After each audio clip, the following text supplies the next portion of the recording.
अस्सलाम वालेकुम everyone, welcome back to my YouTube channel. क्या हाल है भाई? सब्सक्राइब कर दिया करो, वीडियो देखते हो तो आप लोग। खैर भाई, मुद्दे की बात पे आते हैं। स्पार्स की तरफ से स्पार्स नोट 20 फाइनली भाई पाकिस्तानी ऑफलाइन मार्केट के अंदर लॉन्च हो चुका है। तकरीबन 6-7 दिन हो चुके हैं स्मार्टफोन को लॉन्च हुए हुए। मैं वीडियो इसलिए देर से बनाता हूँ, कोई कुछ कोई स्मार्टफोन में ट्रबल हो, कोई बग हो तो वो निकल कर सामने आए, फिर वीडियो बनाए। तो खैर सबको बताऊंगा आपको आज की इस वीडियो में एक दो चीज़ें ऐसी निकल कर सामने आई है कि मैं आपको बोलूँगा कि हाँ यार रुक जाओ। इससे पहले मैंने वीडियो बनाई थी अपकमिंग स्मार्टफोन के ऊपर, जब स्पार्स की नोट 20 की स्पेसिफिकेशन निकल कर सामने आई थी। बट अब ये स्मार्टफोन लॉन्च हो चुका है। थोड़ी बहुत कुछ हाईलाइट स्पेसिफिकेशन बताऊँगा, गेमिंग के लिए स्मार्टफोन कैसा रहेगा, कैमरास के लिए कैसा रहेगा। बाकी एक आध चीज़ ऐसी है कि मैं बोलूँगा यार रुक जाओ यार, अगर आप इस चीज़ के लिए इस स्मार्टफोन को बाय कर रहे हो तो ना करो। लेकिन वहीं पर कुछ चीज़ें ऐसी भी मैं आपको बताऊंगा कि हाँ यार, अगर आप इस स्मार्टफोन को इस चीज़ के लिए बाय करो तो डेफिनेटली आप कर सकते हो, बेस्ट फ़ोन है ये। तो ये डिपेंड करता है आप पर कि आप किस टाइप की यूज़र हो और इस स्मार्टफोन को किस पर्पज़ के लिए, किस यूज़ के लिए बाय कर रहे हो। तो सारा कुछ बताएंगे आपको आज की इस वीडियो में। वीडियो को लाइक करके चैनल को लाजमी सब्सक्राइब करना है, ये मैं बता दूँ आप लोगों को। सब्सक्राइब आप लोग नहीं कर रहे हो, मैं पिछले काफ़ी दिनों से नोट कर रहा हूँ।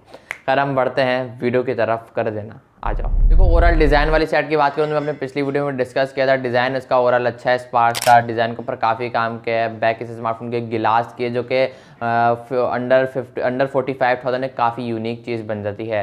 सबसे पहले इसकी प्राइस की बात कर लेता हूँ, क्योंकि प्राइस लोग काफ़ी कंफ्यूज हो रहे हैं। कहीं 40,000 मिल रही है, कहीं 42,000 मिल रही है, कहीं 41,000 मिल रही है। तो ऑफिशियल जो प्राइस है इस स्मार्टफोन की 42,000 है।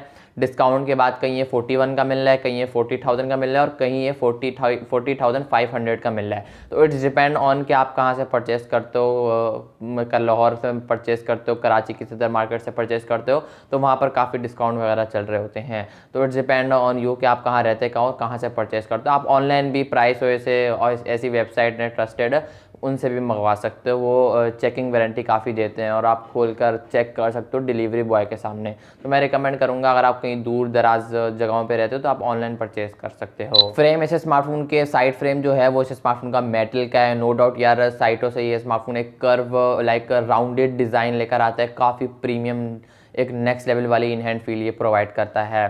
देखो ओवरऑल इस स्मार्टफोन के कैमरास कहीं ना कहीं थोड़े बहुत ट्रबल करते हुए नजर आए हैं। आगे चल के कैमरास वाली साइड की तरफ से बात करते हैं। अगर आप डिस्प्ले वाली साइड की तरफ से एक अच्छा फ़ोन लेना चाह रहे हो तो यार ये स्मार्टफोन आगे चल के बताता हूँ। पहले डिस्प्ले की स्पेसिफिकेशन को डिस्कस करते हैं। इस स्मार्टफोन का 6.67 इंचेस का एक कर्व्ड एमोलेड पैनल है। फुल HD प्लस की रेजोल्यूशन भी। अच्छा, यहाँ पर काफ़ी लोग गुमराह हो रहे थे, मैंने पिछली वीडियो में डिस्कस किया था। कर्व्ड एमोलेड पैनल है तो कमेंट आ रहा था यार कर्व नहीं है, रिसर्च करके वीडियो बनाया करो। तो जी हाँ भाई, आप लोग बिल्कुल सही बोल रहे हो। कर्व्ड इस स्मार्टफोन के अंदर डिस्प्ले नहीं है, एक फ्लैट एमोलेड डिस्प्ले है। अभी भी मैंने गलती से कर्व बोल दिया क्योंकि लिखा हुआ मेरे पास कर्व है पिछली वीडियो वाला। तो कर्व्ड एमोलेड डिस्प्ले नहीं है, फ्लैट डिस्प्ले, लाइक वो सीधा सीधा डिस्प्ले है, बिल्कुल इस टाइप का बिल्कुल सीधा सीधा डिस्प्ले है, कोई कर्व डिस्प्ले नहीं है। मैंने पिछली वीडियो में कह दिया था गलती से कर्व डिस्प्ले, काफ़ी हेट मिला था यार। आप लोग ये ना किया करो, कमेंट में ये ना बोला करो, दुख होता है यार मेरे को। खैर मजाक कर रहा हूँ। कर्व्ड एमोलेड डिस्प्ले नहीं है बट एमोलेड डिस्प्ले है विद 120 हर्ट्ज रिफ्रेश रेट। तो ये एमोलेड और 120 हर्ट्ज का रिफ्रेश रेट है, जो कंपैरिजन है वो अंडर 45,000। तो ये काफ़ी यूनिक चीज़ बन जाती है। और बल्कि अंडर 45,000 क्या, अंडर 40,000 ही, मतलब 40,000 में ये स्मार्टफोन आराम से मिल रहा है। कोई 41 का बेच रहा है, कोई 42 का बेच रहा है। तो इट्स डिपेंड ऑन कि आप कहाँ से बाय करते हो। दूसरी बार मैंने बोल दिया है, आप लोग ये परेशान होते हो यार, मैं एक एक चीज़ बार बार बोलता हूँ यार, आप लोग भूल ना जाओ इसलिए बोलता हूँ। खैर एक ही मेमोरी वेरिएंट आया है। अगेन यहाँ पर मैंने पिछली वीडियो में कहा था कि बॉक्स पर मे भी 16 GB मेंशन होगा, और देखो है बॉक्स पर 16 GB मेंशन है यार। लिटरली यार, मतलब इतना बड़ा बड़ा इन लोगों ने 16 GB को हाईलाइट करके बड़ा सा लिखा है स्पार्स नोट 20 के डब्बे के ऊपर। लाइक दूर से देखने में लगेगा, और जब कस्टमर आते हैं ना देखेगा यार 16 GB रैम 40,000 में, तो लाइक वो फ़ौरन परचेस कर लेगा। तो ये इन लोगों के मतलब काम है बिकवाने के फ़ोन। तो 8 GB रैम है, 256 GB की इंटरनल स्टोरेज, UFS 2.2 की स्टोरेज है, जो कि काफ़ी अच्छी, काफ़ी यूनिक चीज़ बन जाए। स्क्रोलिंग, ब्राउजिंग अगर आप ज़्यादा करते हो तो नेक्स्ट लेवल आपका एक्सपीरियंस होने वाला है। एंड्रॉइड 14 के साथ ये स्मार्टफोन अपडेट मतलब कि आया है। अपडेटेड 15-16 तक ये स्मार्टफोन आराम से जाएगा। बाकी एंड्रॉयड स्टॉक का इस स्मार्टफोन के अंदर अपडेट है, कोई UI यहाँ पर आपको देखने को नहीं मिलता है। परफॉर्मेंस वाली साइड की बात करूँ, हार्डवेयर वाली साइड की बात करूँ तो इस प्राइस रेंज के अंदर आने वाला ये एक बेस्ट प्रोसेसर, बेस्ट परफॉर्मेंस में ये रहेगा, बेस्ट परफॉर्मेंस फ़ोन रहेगा ये। मीडियाटेक का हेलियो G99 वाला प्रोसेसर लगाया है जो कि परफॉर्मेंस के लिहाज से एक नो डाउट यार काफ़ी पावरफुल चिपसेट है। 2 साल तकरीबन दूसरा साल लग गए इस चिपसेट को यूज़ होते हुए। इन्फिनिक्स के 020 में आया था ये चिपसेट, 2022 के एंड में आया था इन्फिनिक्स 020, उसमें ये पहली बार चिपसेट आया था मीडियाटेक हेलियो G99 जो कि G96 का सक्सेसर था और आज भी है।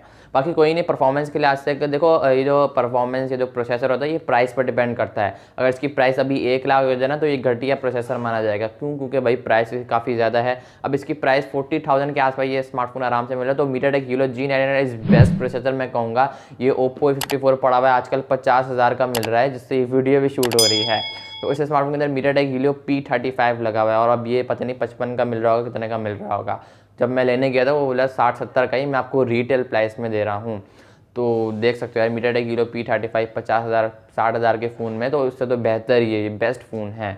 बाकी गेमिंग वाले साइड की बात करूँ 40 FPS जैरो हार्डवेयर बेस पबजी में नो डाउट काफ़ी बेहतरीन गेमिंग ये प्रोवाइड करेगा। हाँ अगर 60 FPS 90 FPS 4K ग्राफिक्स वाले मज़े लेने हैं तो ये स्पेशली गेमिंग के लिए नहीं बना है, बट हाँ स्टिल काफ़ी बेहतरीन काफ़ी ठीक ठाक इस स्मार्टफोन के अंदर गेमिंग हो जाती है। अब चलते हैं इस स्मार्टफोन के कैमराज की तरफ।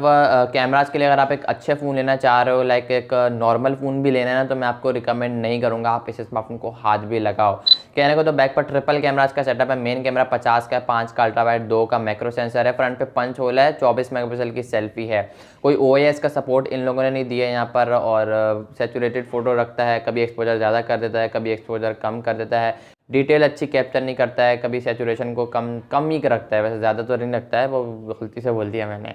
बाकी ज़्यादातर वाइट ये फ़ोटो रखता है, लाइक कहीं ना कहीं थोड़ी बहुत अगर पीली जगह पर आप फ़ोटो लोगे तो भी थोड़ी बहुत कहीं ना कहीं ज़्यादा हो सकती है मे बी, क्योंकि ट्रबल ये स्मार्टफोन काफ़ी करते हैं। स्पार्क्स को चाहिए कि इसको कंट्रोल करें, इन्फिनिक्स ना बने स्पार्क्स।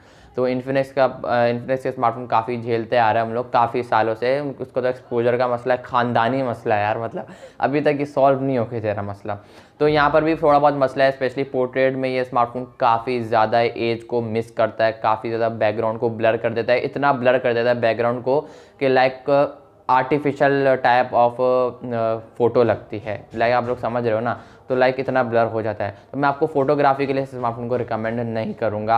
अगर आप थोड़े से भी सीरियस हो ना फोटोग्राफी वाली साइड को लेकर, तो मैं आपको स्मार्टफोन को रिकमेंड नहीं करूँगा। बाकी स्मार्टफोन फोटोग्राफी में इतना इंटरेस्ट नहीं है आपका, गेमिंग में थोड़ा बहुत है, अच्छे यूज़ में है, तो आप इस फ़ोन को डेफिनेटली कंसिडर कर सकते हो अंडर 40,000। बाकी 33 वाट की चार्जिंग है, नॉर्मल वही 5 mAh की बैटरी। ओवरऑल स्पेसिफिकेशन वाइज देखा जाए ओवरऑल फ़ोन अच्छा लगा मुझे, सही फ़ोन है, मतलब ओवरऑल अगर फ़ोन को एक नज़र देखा जाए अंडर 40,000 में एक बेस्ट फ़ोन मुझे लगा। बाकी आप इस स्मार्टफोन की तरफ देख सकते हो अगर आपका एक अच्छा बजट है, एक नॉर्मल बजट है। कैमरा वाली साइड की तरफ मैं आपको रिकमेंड नहीं करूँगा, आप इस फ़ोन की तरफ जाओ। बस ये कैमराज ही मुझे एक ऐसा पॉइंट लगा कि मैं आपको रोकूंगा, बाकी सब चीज़ इस स्मार्टफोन के अंदर बेस्ट लगाई गई है स्पार्क्स ने। बाकी कोई नहीं, कैमराज भी आने वाले टाइम में सही हो जाएंगे। आई होप कि आपको आज की वीडियो पसंद आएगी, तो वीडियो को लाइक करके चैनल को लाजमी सब्सक्राइब करना। मैं मिलूंगा आप लोग नेक्स्ट वीडियो में किसी और फ़ोन का रिव्यू के साथ, तब तक के लिए सब्सक्राइब लाजमी कर दिया करो यार, आप लोग करते नहीं हो। अल्लाह हाफिज़।